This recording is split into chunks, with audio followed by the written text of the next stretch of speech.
6, and we are going to do a video on the Battle of the Bulge. And I'm going to make it quick and terse because I'm trying to download what I learned the other day.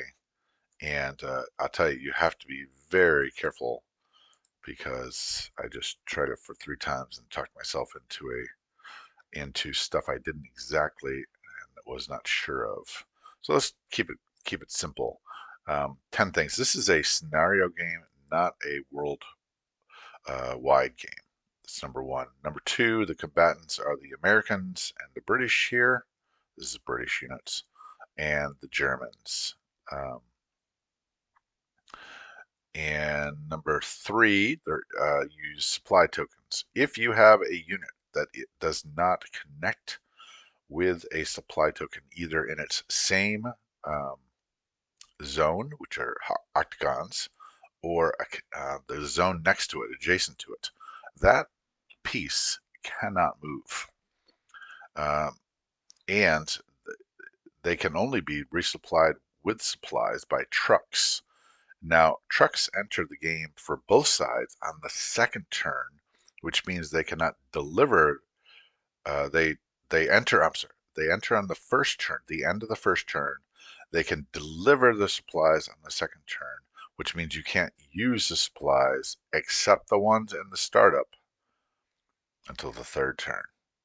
And there's only 8 turns, by the way. Okay, so that's another difference. There are only 8 turns in this game. Um, another difference in this is that you use supply tokens to activate a hex, and you can use it to attack multiple hexes. Uh, but if you go into, for instance, 2 different hexes, you need 2 different supplies. Let's sort of clarify that here. If you look at this huge hex that has lots of units in it, if you want to attack into this, trying to see if there's a river hex there because that would mean something more specific. Let's go down with the infantry here. Um, if you wanted these infantry to attack 2 different hexes, this hex and this hex, you would have to pay a supply token for this attack and for this attack. Supply tokens supply both the hex they're in as well as an adjacent hex. Okay, so like tip number maybe 4 or difference number 4 is that you pay for an attack, but you do not move. What you're really doing is you're shooting into the hex next to you. You're shooting. Okay, you are not moving. You are not moving those pieces into the hex. That will be in another step. If you've cleared the hex, then you're allowed to move into the hex, and you have to pay another supply token to move into the hex.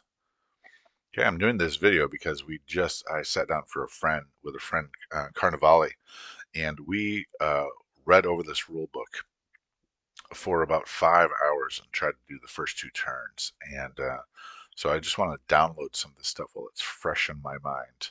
So turn number 6, the defenders never fire. There is on the first round a axis only attack, symbolizing the surprise in the Battle of the Bulge. The defenders do not fire. Uh, the the allies never get to attack.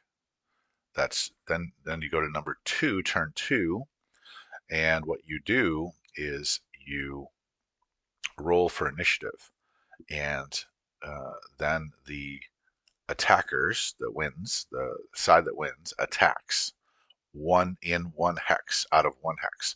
So for instance, if you activated this hex, you would do this. Any attacks out of this, you'd pay for them. Maybe you attack all 3. But after that, the initiative, and you do only 1 round of combat for each of the battles out of the attacking hex. You choose the attacking hex. You choose the target hexes. That's the word in the rule book, And then you complete one round of combat in those hexes. Uh, and then you pass the initiative. So, for instance, if we said this was the attacking hex, and this was the hexes that were the target hexes, 1, 2, and 3, you go through 8 steps in each of these, and then 7 steps, and then you pass the initiative. And then the allied unit gets to pick a attacking hex, and that attacking hex then attacks to any of its target hexes that surround it, that are adjacent to it, that it wants to. And then it passes the initiative back to the German player. And then you continue on with that until all sides have exhausted their desired attacks, and then you would proceed to the next stage of the turn. Uh, Difference number 6, units are either, excuse me, units that are defending, which, like I said, never fire back, are either killed with two dice hitting it, or they are retreated if one dice hits it. Um, so that's number, what, 6? Number 7, uh, let's see. Um, the map shows the setup. The silhouettes on the board at setup demonstrates the map. And the setup. So it's very easy. It's very intuitive because all you do is place a unit here, a unit here, a unit here, and a chip here, a unit here, a unit here, and a tank here, and a chip underneath. And you can see also the supplies are silhouetted on the board. Only be careful that some of them have this number 5, which I don't like. It's kind of this weird font, but it would show the number 5 here. Let me get a little closer with that. You can barely see the number 5. And like I said before, I would take a marker and do outline every one of these hexes to be a little more clear. It's just not clear. In addition to this, there are river. These hash marks are rivers, and tanks and artillery cannot pass over them, although infantry can. It's called a river barrier. Um, it's always across the side of a hex, and it's a river barrier. And it cannot be crossed even and including when retreating. And if you were stuck up against that and that was your only avenue of retreat, your unit would be destroyed because it couldn't retreat. All right, let me back out of that. Okay. Difference number, I think, 7. The reinforcements are actually not chosen by you or IPCs or purchased or anything like that. They are already foreordained by the designer, um, and they are on these silhouetted boards, and so pretty intuitive as well. Um, this symbolizes reinforcements that will come from the north, the south, and the west for the Allies. And then somewhere here is a reinforcement board for the Axis. Let's see if I can find it. Probably over here, right there. So these are the silhouetted reinforcements. Now, these colored uh, sides here represent turns. And I believe red symbolizes turn 1, and then blue turn 2, and then so on and so forth. And I don't think anyone gets any reinforcements after like turn 5 or 6, maybe. Um, so obviously we have a lot of allied reinforcements. They can be placed in any full, not gray territory. So these territories right here that are full, here all the way down, you can place the southern reinforcements. And here you place the western, and then up north you place all the way up to this city, if you still hold it, you can place the reinforcements. I'm trying to determine whether this is the starting setup again, because I don't see nope, this is not the full map, by the way.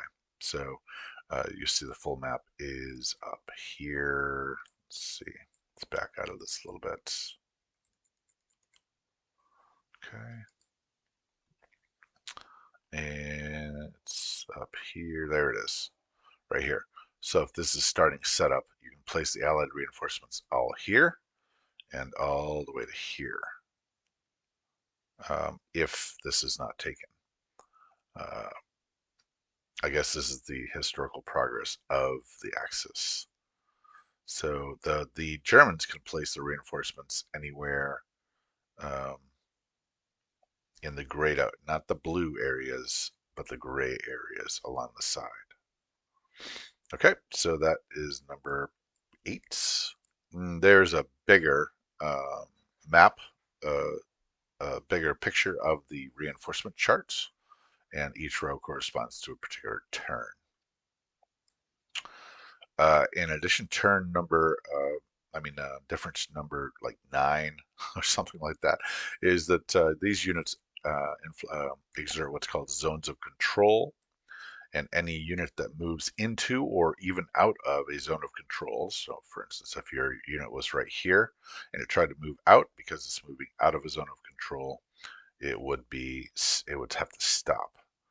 Now, if tanks are on a road and there's no enemies, they do not have to. They can go zoom, zoom, zoom. Although I think they have to stop at an enemy city. Um, so roads are incredibly powerful, and trucks and tanks can just go on them willy-nilly all over the place. Uh, but as soon as you enter a zone of control, you are stopped, or leave an area of zone of control, you stop. Tanks do have a special ability, but so there is not the infantry only move 1, and the artillery only move 1, just like normal and Axis allies, but the tanks have roads and the trucks have roads. But these zones of control are a significant difference between Global 1940 and Axis allies Battle of the Bulge. And for the 10th, the difference between Axis and Allies, Global 1940 and Battle of the Bulge, I'm going to go into the combat strips. So this is kind of fun and kind of confusing. So I will say both. So like I said before, defenders do not attack. Defenders do not roll dice. They endure a round of shooting. Like I said, these guys are not invading this territory. They are staying right here. Supply token allows them to shoot into this territory or this territory. This is a supply token being used to invade this territory. 1 truck, 1 infantry, 2 infantry, and 1 tank are being attacked by 2 tanks. The infantry rolls 1 dice, the tank rolls 2, and the artillery rolls 3. So for a total of 2, 3, 5, and 8. 8 dice are rolling. 8 dice are rolled to see how many of them will succeed. These are 12-sided dice. On a roll of 1 to 6, they succeed at a hit. We don't know what unit they hit, but we do know that any roll of 1 to 6 has hit. Let's see what happens. We would then prepare the strip: 2 infantry, 1 tank, and 1 truck, and also supplies. There are supplies that are actually in the melee, going to be damaged. Okay, so this is the attacking that I just mentioned. This is the 8 dice that are rolled. You see there are 8 dice that are rolled. Let's see how many of them are successful by getting a little closer. Okay, so we have successful. 10 is a miss, 8 is a miss, 3 is a hit, 5 is a hit, 1, 4, and 3 is a hit, 8 is a miss. So 1, 2, 3, 4, 5 are hits. So he denotes that 5 are hits. That's 5 hits. Okay. Now you actually take these 5 dice and you roll again. Um, I will describe how this goes. Uh, this, before we go down there, this first slot next to the game board is assigned a 1. This is assigned a 2. This is assigned a 3. This is assigned a 4. This is assigned a 5. Now, this is a little confusing because these dice are actually going to be re-rolled. Let's go down here to re-roll the dice.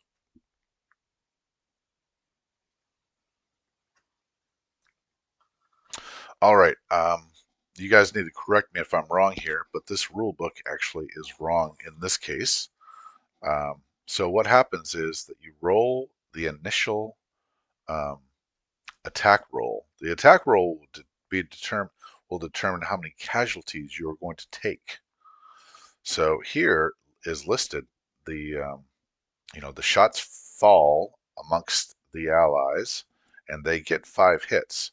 What he should have done in the rule book is rolled again to determine these dice. And I will show you another example of a battle in which that does occur. Um, uh, so what happens here is that you roll these hit dice, and these hit dice determine how many casualties. And we look and see here that the 11, 10, 7 are misses. The rest are hits. Okay?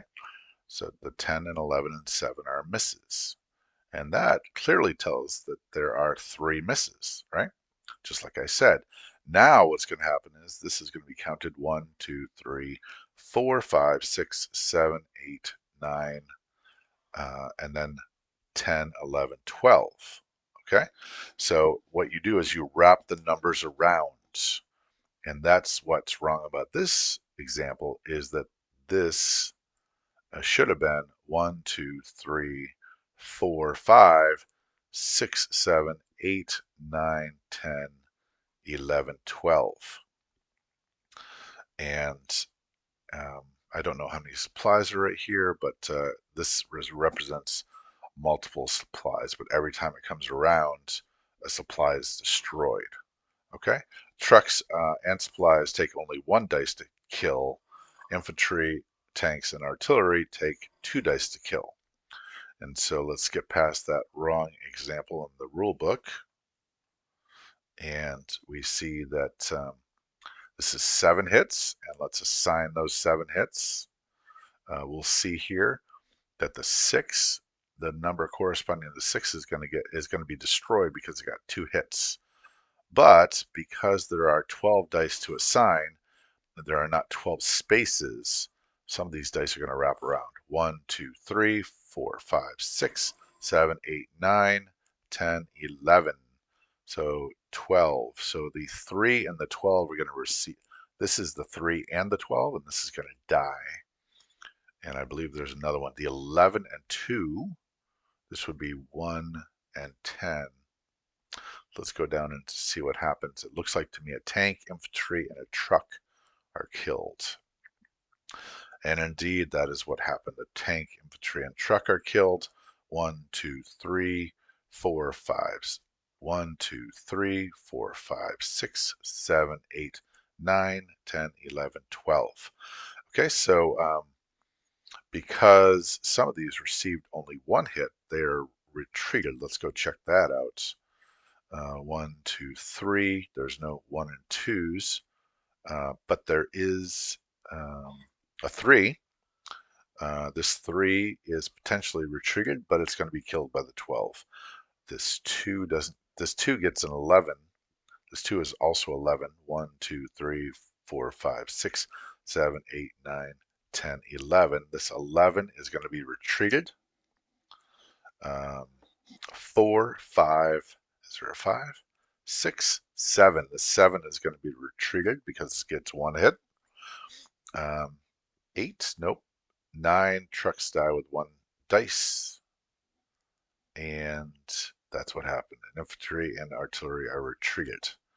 So we had 3 casualties. And by the way, what is not mentioned in this is that this space is not going to be taken over, I don't think. Let's check it out.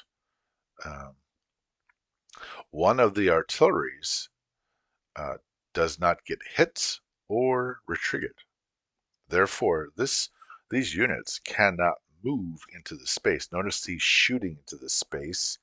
In the next phase of combat, he would not be able to move into the space because there's an artillery, I believe one artillery or two.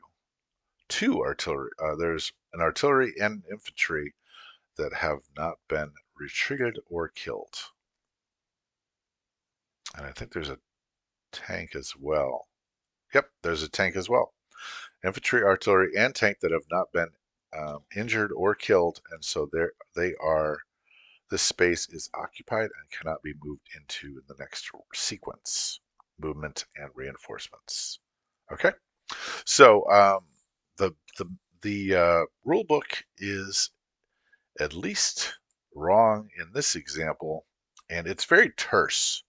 It's a short rule book, and you really need to pay attention to the, for instance, when it says the it'll say in one section, here it is, choose attacking hex, choose target hexes. So you're activating a hex with a supply token, and you're choosing target hexes that you have to pay for. You have to pay for each of the target hexes that you'll be moving into. So pay attention to that. So that's a quick download of about 5 hours uh, of hashing it out with a friend of mine about this rule book.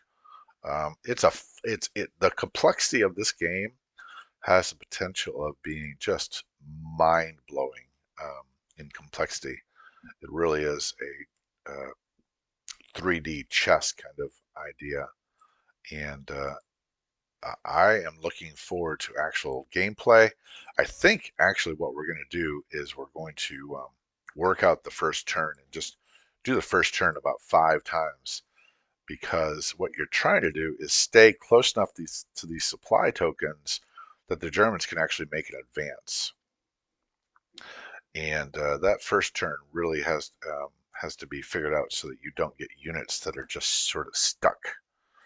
And yet, uh, I'll just say number 10 here is that if you bring too many units into an area, you could be destroying the supplies that you're trying to seize, confiscate. It's called confiscate. Commandeer is the word that the a word that the rule book uses. So what's going to happen is after all your moves, you're going to advance this front line and adjust it. And if you have successfully commandeered supplies, then you're able to push on. But if you destroy the supplies, you are waiting for the truck that will help you out at the end of turn 2 so that you can attack again turn 3. So anyways, those are some quick, uh, I will sort of go over the rule book in more detail um, at a later date, but I wanted to try to get out top 10 differences between Axis and Allies Global 1940 and Axis and Allies Battle of the Bulge. I wanted to get a video out to you guys, and also, honestly speaking, I am looking to make sure that I've read it right and that we figured it out correctly. So if you want to critique this video, I can receive that criticism and correction. So Craig Hund, if you're out there, or any other Larry, if you're lurking, let me know if I'm right or wrong. All right, this is Crack 36. Top 10 differences between Axis and Allies Battle of the Bulge and Axis and Allies Global 1940.